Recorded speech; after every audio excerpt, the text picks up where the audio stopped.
Moi! Huomenna on tärkeä päivä, nimittäin mä tapaan Harry Potter-näyttelijän. Ja tässä videossa mä tuun näyttää teille, minkälaista se mun valmistautuminen siihen oli ja minkälaista siellä itse paikan päällä oli tavata se. Ja jälkifiilikset näytän myös tässä videossa.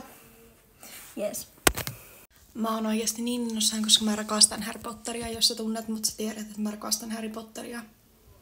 Tässä on mun reppu, jossa on mun kaikki eväät. Siinä on mun Harry Potter-pinssi. Ja tässä on mun Harry Potter-kamat. Vaatteet, mitä mä pistän päälle sitten. Mä pistin tän päälle sen takia, että mä haluan tietää, että minkä takia mä pistäsin tän asun kanssa. Ja en tällä kertaa laita sitä harmaata paitaa tähän alle, koska mulla on muuten 3 kerrosta pitkä siellä päällä, niin tulisi liian kuuma. Niin tällä kertaa ristään nyt ilman sitä harmaata pitkähästä. Tai neuletta, pahoittelut. Mä tuun myös huomenna laittaa tämmöset Ravenclaw-tyyppiset feikkitatuoinnit. Luultavasti tähän ja tähän. Jotkut näistä en tiedä vielä, mitkä mä valitsen, mutta joo. Sitten mulla on seuraava ongelma. Pistänkö mä nämä kuoret puhelimeen? Vai tämmöset uudet Harry Potter-kuoret? Vai tämmöset mun kuluneet Harry Potter-kuoret? Tää oli ihan mun lempparit, mä käytin tätä vuoden ajan melkein. Mutta on nyt kulunut sen verran paljon, että pitää varmaan hommata uusi tai jos niitä edes vielä on. Koska pari kuukautta sitten niitä, kun mä kävin viimeksi Sinseissä, niin niitä vielä oli silloin siellä. Niin teukut pystyy, että niitä olisi edelleen. Joten jätänkö mä nämä kuoret vai otanko mä nämä kuoret? Ehkä mä kuitenkin menen näillä, koska näillä Harry Potter-kuorilla, koska kuuluu siihen teemaan. Mä meinasin unohtaa mun sauvan, mutta onneksi mä näin tän mun kirjahyllyssä, joten sit mä nappasin tän ja tää lähtee nyt laukkuun mukaan.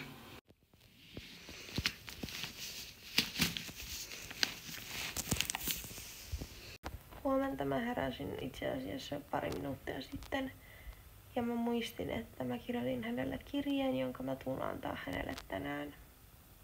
Moi! Mä oon unohtanut updatea tätä koko aamun, mutta nyt mulla on asu päällä. Ja mä kohta lähden syömään aamupalaa ja tän mä unohin eilen, mutta mä muistin sen tänä aamuna. Mä en onnistunut myöskään laittaa niitä feikkitatuointeja, vaikka yritin kyllä katsoa ohjeita. Ja on kyllä ennen onnistunut, että nyt mä syytän kyllä noita feikkitatuointeja, että oli huononlaatuisia. Mutta katsotaan nytten. Mutta mä oon tosi innossaan, koska tänään mä vihdoin näen Natalia tänään.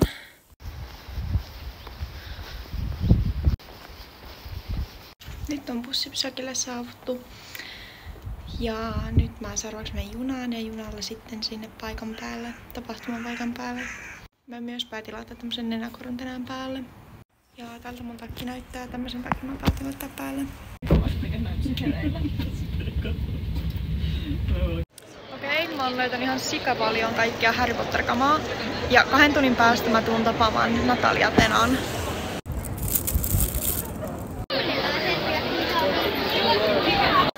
Mä tapasin hänet just. Mä annoin hänelle taikasavan ja mulle taikasavan. Ja se oli niin mukava. Se oli niin äärettömän mukava, että ei mitään rajaa. Mä en tiedä mitä tapahtui, mutta mä tapasin sen. Se oli ihan supersiistiä. Se oli ihan sairaan mukava. Siis, jos sulla on mahdollisuus nähdä Natalia tänään, niin mä suosittelen, koska se oli aivan äärettömän mukava ihminen niin kuin oikeesti. En mä kärännyt sen kaiuttele paljon, ihan vaan niin kerkesin vaihtaa muutaman sanan. Ja sit mä otettiin ne kuvat ja sit mä lähdin menee. Sitten mulla oli myös se kirje kirjoitettuna Natalialle ja mä annoin sen ja se oli ihan innossaan siitä, että hän sai kirjeen. Ja se lupasi avata sen ja lukea sen. Mua kyllä harmittaa, kun mä annoin sille haalarimerkin siinä, että mä unohdin kertoa, miksi mä annoin sille haalarimerkin. Mä vaan kerroin sille, että mä annoin sille haalarimerkin. Mutta mä en tajunnut avata, että mikä on haalarimerkki. Niinku Suomessa. Koska mä kirjoitin silleen niinku patch. Ja se on englanniksi patch, se haalarimerkki. Mutta mä en tajunnut avata, että mitä se patch... Mä tarkoitan niinku Suomessa. Koska patchki tarkoittaa monta eri asiaa. Mutta overall se meni todella hyvin. Ei olisi voinut paremmin mennä. Tietysti se haalarimerkki juttu vähän nyt harmittaa, mutta muuten meni todella hyvin se tapaaminen ja en mä tiedä. Ja sä saatat nyt miettiä, että miksi mä annoin sille oikean haalarimerkin, mutta mä annoin sille sen takia, koska Natalia Tenan hahmo oli Hufflepuff ja se haalarimerkki oli Hufflepuff-haalarimerkki. Ja kukaan ei halunnut ostaa sitä, joten mä ajattelin, että no se olisi täydellistä, että mä antaisin sen sille ja kertoisin, mikä on se haalarimerkin tarkoitus, mutta mä unoin kertoa, mikä on sen haalarimerkin tarkoitus.